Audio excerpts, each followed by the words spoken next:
For nearly 7 decades, millions knew Clint Eastwood as the man who had it all: fortune, fame, critical acclaim, and a sprawling Hollywood legacy. But behind the image of the aging director and icon lived a man haunted by fractured relationships, estranged children, and the harsh weight of success purchased at devastating personal costs. What nobody talks about is how loneliness can visit even the most celebrated lives. So what really happened behind closed doors? Clint Eastwood Jr. entered the world on March 31, 1930, in a small California town. His father, Clinton Sr., was a former salesman whose drinking had cost him everything: his dignity, his employment, his ability to provide for his family. What remained was anger. His mother, Ruth, worked as a hostess and model, taking any job available to keep food on the table and a roof over their heads. Young Clint learned to stay silent. He learned to move through the house like a ghost, making himself small, invisible, unthreatening.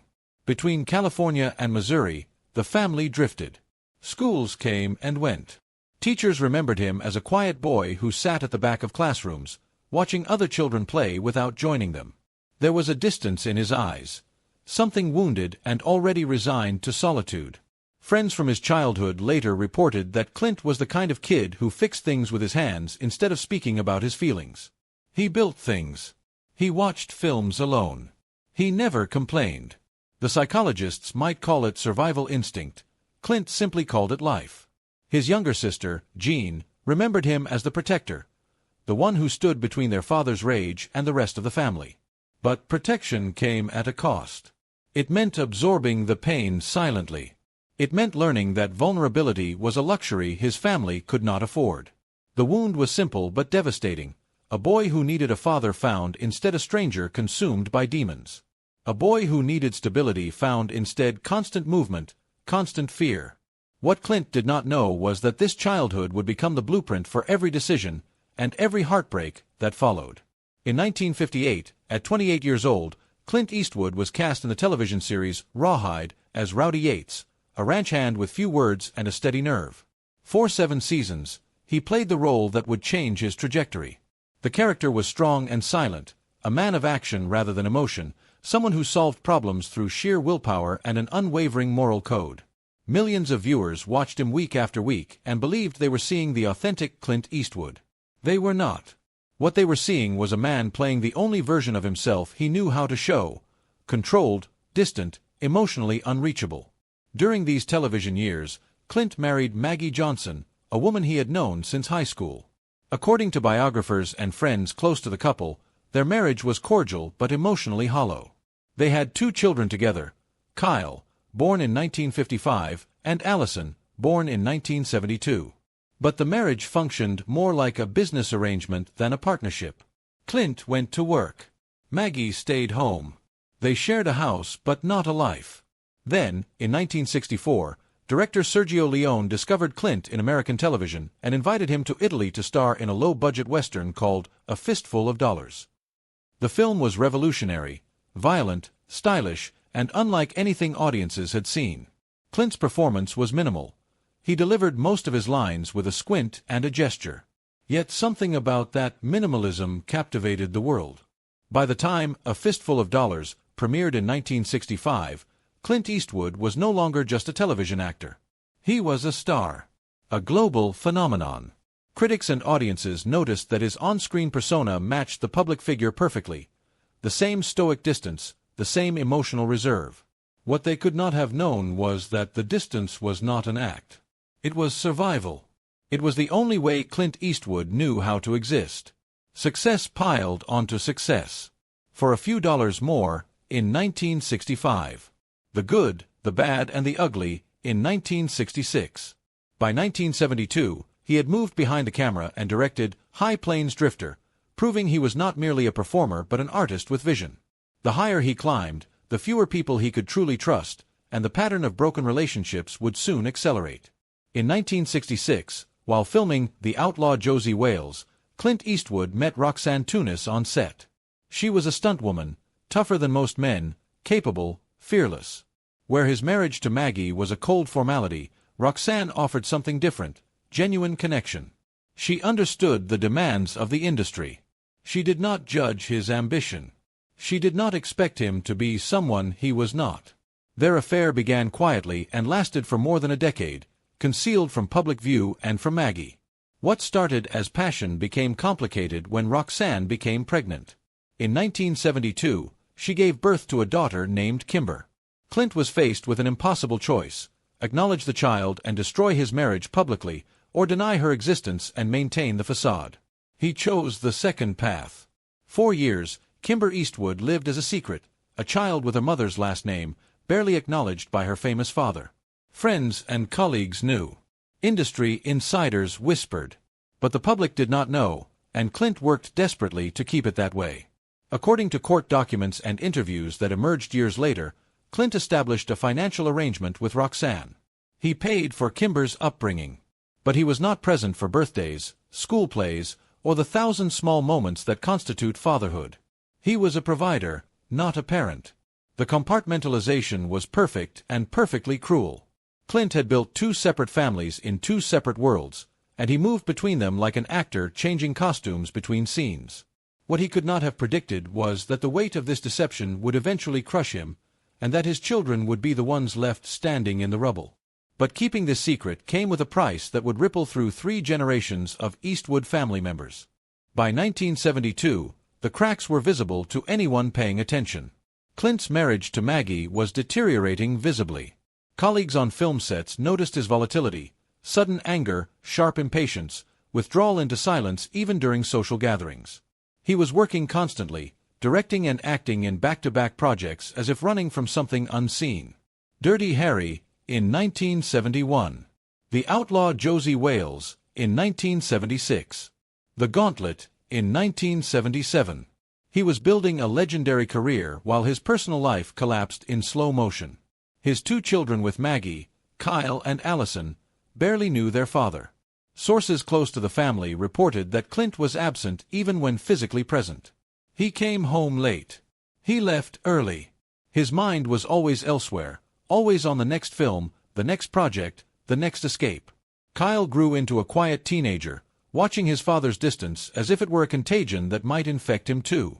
Allison, the younger child, internalized her father's emotional unavailability as a reflection of her own worth. She was not enough to make him stay. She was not important enough to demand his attention. The people closest to Clint noticed that beneath the stoic exterior was a man coming apart. The compartmentalization was failing. The lies were accumulating. The man who had built an entire empire on the image of unshakable strength, the man who played cowboys and detectives and warriors who never broke, was breaking in private, where no one could see. And the people closest to him, his children with Maggie, were beginning to understand a terrible truth. Their father's silence did not mean he was strong.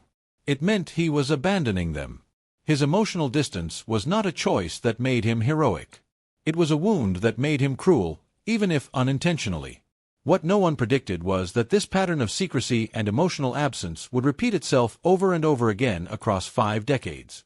From the late 1970s through the 1990s, Clint Eastwood's personal life became a catalog of fractured relationships and estranged children. In 1984, he and Maggie formally divorced, though by that time the marriage had been dead for years. Yet the divorce did not represent an ending. It was merely a shifting of the facade. During these decades, Clint began a 15-year relationship with actress Sondra Locke. According to interviews and court filings, the relationship was turbulent and intense. Sondra reportedly wanted marriage and children. Clint offered neither. He had a son named Scott with her, but refused to marry her or acknowledge the child publicly for years. Sondra, frustrated and heartbroken, eventually sued him for breach of contract and palimony. The lawsuit was settled out of court for an undisclosed amount, but the emotional damage was permanent. Have you ever wondered what happens to a person's heart when they're forced to hide entire parts of their life? What does that kind of deception do to a family? Then came Dina Ruiz, a local news anchor and television personality. They married in 1996. During their 19-year marriage, Dina gave birth to 2 children, Francesca and Morgan. By the 2010s, Clint Eastwood had 7 children across multiple relationships. 7 children. 7 separate emotional crises. 7 individual wounds. His older children, Kyle, Allison, Scott, and Kimber, reported feeling abandoned and forgotten. Kyle, his eldest son, barely spoke to his father by this point. The silence between them was not peaceful. It was a wall built from years of unmet needs and unspoken resentment. Allison pursued acting, partly inspired by her father's legacy and partly driven by a desperate need to prove herself to the man who had never validated her. She needed to become someone important enough that he would notice her. Scott built a life deliberately far from Hollywood, as if distance from his father's world was the only way to reclaim his own identity. Sources close to the Eastwood family reported that Clint's pattern was predictable and relentless. He fell in love. He fathered children. He promised change. He retreated into work. He left emotional wreckage in his wake. The empire he had built, Oscar wins, legendary films, international acclaim, gave him everything except the one thing he had always desperately wanted, a family where he truly belonged. He had money. He had power. He had artistic immortality. But he could not keep a family together because he could not let anyone truly see him. What made the pain unbearable was that Clint's children could see the pattern unfolding in real time, and could not stop it. In 2019, at 88 years old, Clint Eastwood released a film called The Mule. He directed it. He starred in it. The story follows Earl Stone, an aging man who had neglected his family, who had chosen work and personal pursuits over relationships, who is running out of time to repair the damage he has caused. Critics immediately recognized the autobiographical undertones. Reviewers noted that Clint seemed to be, for the first time in his career, interrogating his own choices on screen. The film was not a confession. Clint was too private for that, but it was close. Then, in 2022, an old interview resurfaced in which Clint spoke, unusually, about his regrets. He acknowledged that he had been an absent father. He admitted that his children had suffered. He expressed what sounded like genuine remorse. But acknowledgement, at that point, was too late. The years of silence and distance had calcified into something harder than stone, a kind of permanent separation that no apology could undo. Some of his adult children still maintained careful distance. Others had found fragile peace with the reality that their father would never be the man they needed him to be. If you love uncovering the hidden stories behind Hollywood's most powerful names, the secrets wealth and fame can't erase, hit subscribe now. Because we reveal what the tabloids never understood, the real tragedy isn't what happened on set, it's what happened at home. Clint had conquered cinema on both sides of the lens. He had won every award that mattered. He had directed masterpieces. He had acted in films that defined generations. Yet he had lost the one battle that mattered most, the fight for his own family. The man who played strength on screen had been powerless to build something real off-screen. And there was no script that could fix that ending. At 96 years old, living quietly outside Hollywood, the full weight of his choices had finally caught up with him. Today, at 96 years old, Clint Eastwood lives a quieter life than he has in decades. He still directs occasionally, his mind remains sharp, his artistic vision undiminished, but he grants fewer interviews. He is less visible. He has spoken more openly about mortality, about regret, about the things that matter when the applause fades and the cameras stop rolling. Some of his children have found ways toward tentative reconciliation, though the years of damage left permanent scars. Allison pursued her own acting career, partly inspired by her father's success and partly motivated by the need to prove herself to the man who was never there to witness her achievements. Scott built a life deliberately far from the film industry, as if distance was the only antidote to proximity with his father. Kimber, the secret daughter born in 1972, eventually became part of the public family narrative. She was no longer hidden, but she could never recover the years of being invisible. Maybe you've had a relationship with someone who was always working, always distant, always somewhere else emotionally. Or maybe you've been that person. That absent pattern Clint carried his entire life? Countless families carry versions of it. Do you see someone in this story? Someone you love? The legacy Clint Eastwood leaves behind is deeply complicated. On one side, extraordinary films. Masterpieces. A body of work that shaped cinema itself. On the other side, an ordinary, heartbreaking failure. He could not build the family he desperately wanted. He was stronger than steel on camera, but powerless to love well. That contradiction defines him now more than any Oscar ever could. Friends and biographers have speculated about the reasons for his emotional distance. Some point to his troubled childhood, the absent, alcoholic father, the sense that love and safety were never guaranteed. Others suggest that the very traits that made him a legendary filmmaker, the discipline, the compartmentalization, the ability to observe life rather than participate in it, made him incapable of intimacy. Whatever the cause, the result was the same: a man surrounded by people who loved him, yet profoundly alone. And the most painful part? He had the time, the resources, and the intelligence to do it differently, but the wounds from his own childhood had already decided his fate. What happened to Clint Eastwood's children after his withdrawal from their lives is a story of resilience and lasting pain. But that story deserves its own telling, and we're exploring it in our next video. The question is not whether Clint found peace in his final years. The question is whether peace could find him. Click the video on your screen now to discover what we uncovered. Thanks for watching. To enjoy more exciting videos, click play on the video on your screen. And don't forget to like, subscribe, and hit the bell so you get notified when a new video is released.